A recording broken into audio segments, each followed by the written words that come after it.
Yes. Spears right here on the left. So we were talking to Danny earlier last week, and he said his ideal rotation is like 7 to 9 defensive linemen. What are your thoughts on just kind of how many guys you want to see in a game? You can get 7 to 8. That'll be great.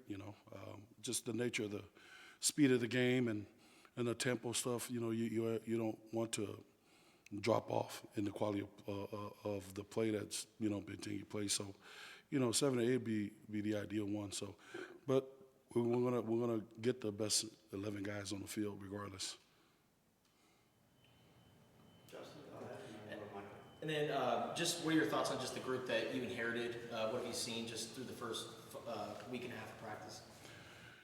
It's been fun actually. These guys really truly love football. That's a start. It's hard to have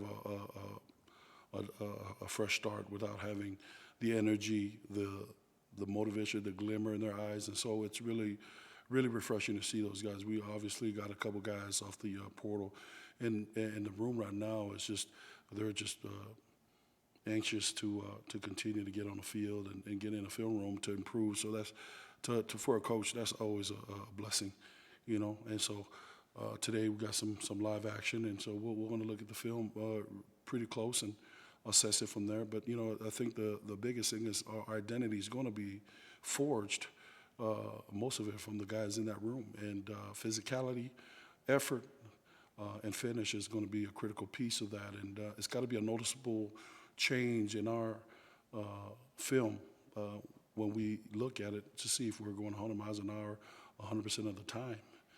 Those are the things, we call it red line, and that is something that we're truly putting our guys to that, and not back down. And to create I think the blessing of it all is we're in spring ball and we're not game planning.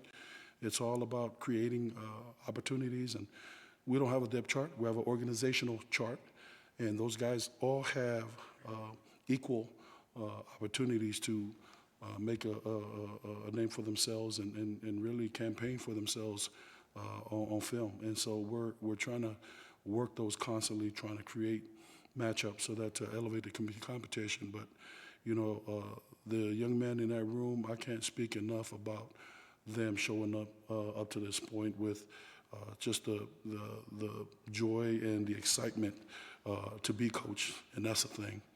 You want to be vulnerable enough to be coached. If you have a predetermined notion, that's where you have problems. But so far right now, those guys are truly looking at themselves in a critical way, as we are as well as coaches. My job is to make sure that I'm equipping these young men with the tools and the resources so that they compete at the premium level that's going to take for Arizona to get back to where it needs to be. Michael and then Troy. Trey Smith had a lot of quarterback pressures last year. He might not have been quite as effective against the run game, especially the read option type of plays. When you looked at his film from last year, what did you see, and what are some of the things you're working on with him this spring? I think right off the bat, you see his energy, his motor. The one things that we can do now, and you're starting to see now, is to his credit, he's taking the coaching and he's utilizing his hands. Most of the time he's in there working overdrive because he's not utilizing hands. And those are the things that's tough. When you throw your body in the offensive alignment, that's an O-line dream, is to have a guy of his caliber just bearing himself into him. So it's great to see him now starting to use his length and using his hands to accompany the motor and the tempo that he goes with. And so it was exciting to see that last Saturday and saw a little bit of today. And those are the things that we had talked about, in improving his game is to really force and ingrain in him how to use and play off of his hands. And we continue to do that. It's going to be an opportunity and excitement for that young man to elevate his play. I know you said you have to, go back and look at the film, see how guys did today in full pads, but just your initial thoughts with full pads in terms of the physicality on the defensive line today. Oh man, it was good. I thought Tia Savea showed up big time, and it was good. Those are the things. The expectation for their young men is obviously high, and so the challenge is for all those guys, but he did some good things today in the live periods. Deshaun, again, another big man that can really bend and turn the corner, very athletic, but heavy-handed at the point of attack. He's accumulated playing reps from his previous spot, previous school, so he brings in the experience. But I think those two guys are starting to gel a little bit, and then obviously, you're looking at Chancellor Owens. He's packed on some muscle, and it was really great to see because you can see that speed off the edge and the physicality he's playing off. The other guys are obviously Edwa. Edwa was a young man that was 210, I believe. He's now 240 pounds, and so you're starting to see him be solid and firm at the point of attack, and it's awesome. And if he can continue the path, because I thought our strength coaches are doing a phenomenal job with our guys and changing the bodies and packing up some muscles on those frames, and those things are going to go a long ways. Leroy is another young man out of Cerritos. He's starting to come around. You can see flashes of physicality and also just a presence in the middle. I think those are some of the guys. Obviously, Isaiah is a veteran returnee from last year. He's going to get an opportunity to make his claim in the bigger scheme of things of where he stacks. So it's exciting. You got Malachi, Dom Lolesio. Dom is another young man that's played a lot of accumulated a lot of playing time last year. I think he's going to improve. It's the same thing with his counterpart in Trey. Just working on utilizing hands and not so much throwing the shoulders in there. And I think in a short time from the first practice to now, tremendous improvement in those guys. And the greatest thing about those young men, to tell you the truth, they're self-critical. They're so critical on themselves. They want to do right, and they want to be coached a certain way. And that is the only way to get them to improve their play. And so the excitement, obviously for me and obviously for Coach Danny and our staff defensively, is to continue to push that room to where we can have a little bit of a margin to compete at the level that we need to. And part of that is, building depth as well. You mentioned Tia Savea's name. You don't see a player leave a program and then come back. Was there a previous relationship for you when you came to Arizona with Tia, and how that came about, him coming back to Arizona? I recruited Tia out of high school and out in Vegas, Desert Pines, but I didn't get a chance to get him. But there's a little bit of history. I've known of Tia, but I was really excited when I got in the building and I was told that Tia was deciding to come back this way here. So I think the biggest thing that Tia is trying to work through is, understanding how we do things here now with Coach Danny Gonzalez and this defense and what his role is. And I think that's the biggest thing right now. Tia's just worried about him and how he can improve himself. And part of that is if Tia, like I know what he can become, if Tia continues on that trend, it's going to elevate everybody else in the room because he's a big man that can move. He's athletic, but he's heavy-handed, and it's good to see him in live action today and be very disruptive, and that's encouraging. So we're going to, again, go to the drawing board and see how we can build from that. Justin and then Michael. We're going to talk to Deshaun McKnight here in a little bit. Just what do you think about him and just his story and what he brings to you guys? Again, he brings experience. I think there's a calmness about him being a veteran, that it's the unspoken word and his presence inside the room that helps a lot of the young guys in there. But again, it's lead by action, not by words, and that's the exciting thing about Deshaun.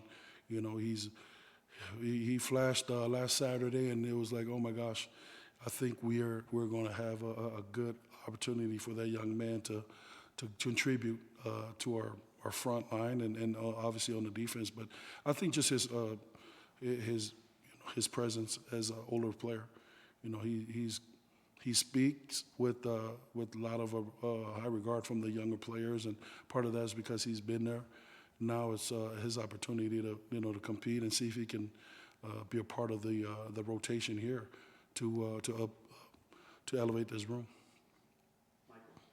Two questions for you. They're sort of related to each other, not exactly, but the first one, I think most of the defensive line roster had been assembled before you were hired here at Arizona. So when you walk into that room for the first time with a lot of guys you don't really know necessarily, what's the message or the conversation there? Everybody gets a clean slate. I had looked these young men in the eyes and shared with them that I'm eagerly excited to be a part of this journey. The challenge for them is to be vulnerable, to be receptive to the teaching and the coaching, to be okay with being uncomfortable, because they're going to be pushed. They're going to be pushed in meetings, in walkthroughs, and obviously in the training segment. And I need for them to allow me to do that. And they're doing nothing but being receptive. And it is so cool to see guys have success that, probably you wouldn't think that they're supposed to be in that position, but that's why you got to coach. I've always a firm believer. Coach told me as one of those teach first and talk after. I think those are the things that I'm really excited about, because you have a lot of young youth in this room, and some of the older players too that really haven't played at that premium level, and so there's a whole lot of degree of teaching and coaching and rebooting kind of opportunity and process, which one I'm excited about, because I think there's something to it. When people think that it's not going to happen, it is happening, and I'm excited that you see a guy like Dom, seeing like Trey elevate his play in a short time, and just some of the things that we were working on. And I shared with the young men, and I'm not here to overly overhaul the things that they're doing previous, but I'm only here to kind of adjust and just tweak a little bit of what those things are. It could be a mechanical flaw. It could be a stance, eye control. It could be just the strain portion. Those are the little things, and I've met with those guys individually and talked with those guys through it all about what their plan is, because that's the biggest thing right now. Everybody's chasing the program and the logo, and they're not understanding what is the development piece. Why am I going to such and such university? I think that's one of the exciting thing about being with Danny Gonzalez, R.C. Viney on our side of the ball, and then the addition of Palmer and the guys. Those are teachers, and hard to see that when there's a lot of chaos and busyness with the chandeliers, the NIL, and all those fancy stuff. These young men deserve to be coached a certain way. They deserve to be taught a certain way. But you have to lay that plan out. You cannot be just a recruiting pitch. And I've been fortunate and blessed to have the opportunity to develop some talent that helped turn the Wazoo program around. We did it at Oregon. All right, we did it at the last place that I was at, and it's a must. You have to understand who's going to coach you. Your teacher is going to be a critical piece. You can't want to be great in math, and then you have a science teacher teaching you math. It doesn't work that way. So I just encouraged our guys to be committed to the process. And some days they're not going to want to work to allow me to pull them. And to their credit, man, they're allowing me to push and prod and elevate. And so those are the things that I'm excited about the group. But, we're far from where we need to be. We're far from where we need to be.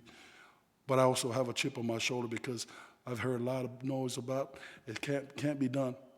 Watch us work. Watch our guys work. Come watch our guys work, because it's happening as we speak, and that is the tremendous tribute to our guys and their belief in Coach Brandon and what we're building here. My other question was about Coach Palmer. I guess the way the rules have changed in college football, that you have more of kind of like an NFL-style coaching staff now. The analysts and the other coaches can coach on the field, and I think the way things have been set up here, he's kind of your assistant right? How is the dynamic working with him? What are his responsibilities? I think the biggest thing, the biggest misconception is, people coming in with a predetermined idea of what it's supposed to be. There's one head coach, there's one program, and that's Coach Brennan's program. All right, there's 2 coordinators and then all assistant coaches. I think the thing that we had laid out in our side of the ball defensively is, speaking the one language, one goal mindset. And for Coach Palmer, his playing expertise, but also his journey as a coach, he's been to places where he had to coach and develop and teach and those things. And he left a good opportunity to come here to join us. And so as far as in our room, the language and the verbiage that we use are not 2 or 3 different variations. We hammer those things out with Coach Gonzalez, and so that we're eliminating the many different voices and whatnot, which it can happen. But I'm also a one that I know that, been blessed with some young coaches that I was with.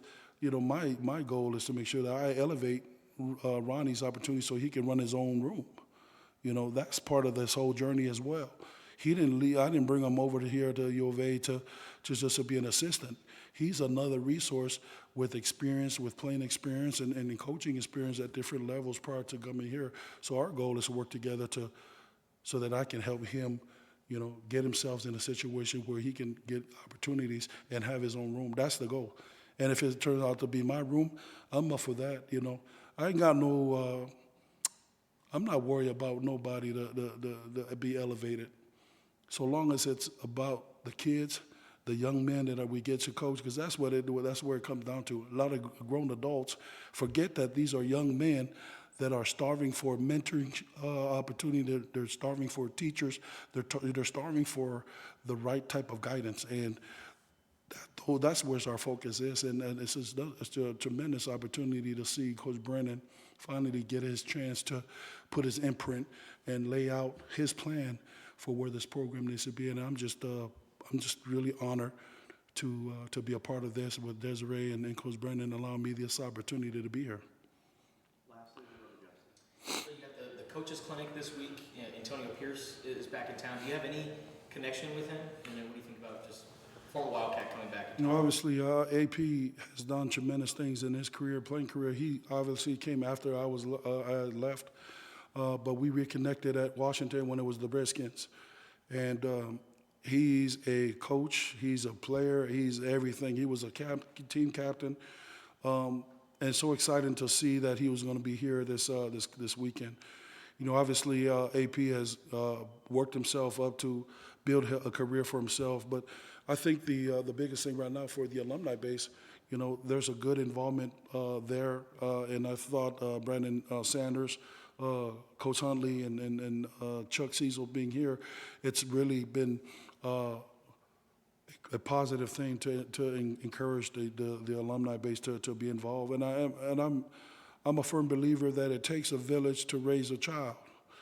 It takes support from our fan base, but it takes equally a better support from our alumni to make this even more what it can be. And you learn from Coach Tomey what it means to be family and a brotherhood and what being a Wildcat is. And I'm just honored and blessed that I was surrounded by great teammates, Teddy Bruschi and all those guys. And it would be remiss for me to say somebody's name and miss a whole lot.